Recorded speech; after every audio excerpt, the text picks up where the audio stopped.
Uning o'limini Liviya aholisi bayram sifatida nishonlashdi, lekin hanuz o'sha davrni odamlar kumsab sog'inishadi. Bunga sabab nima edi? U hukumat tepasiga kelishi bilan majburiy ta'limni 6 yillik darajadan 9 yillikka ko'taradi. Aholi juda ham savodsiz edi.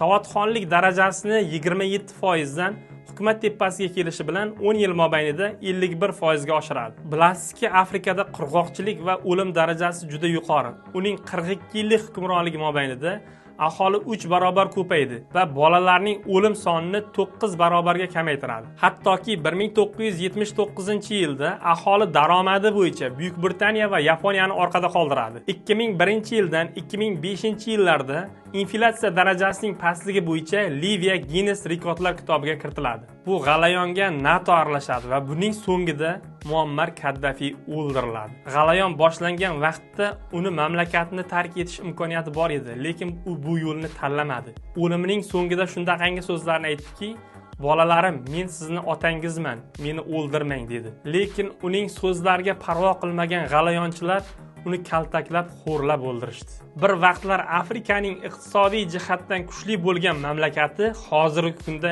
qashshoq mamlakatlardan biri. Siz Kaddafi haqida qanday fikrdasiz? Izohlarda yozib qoldiring.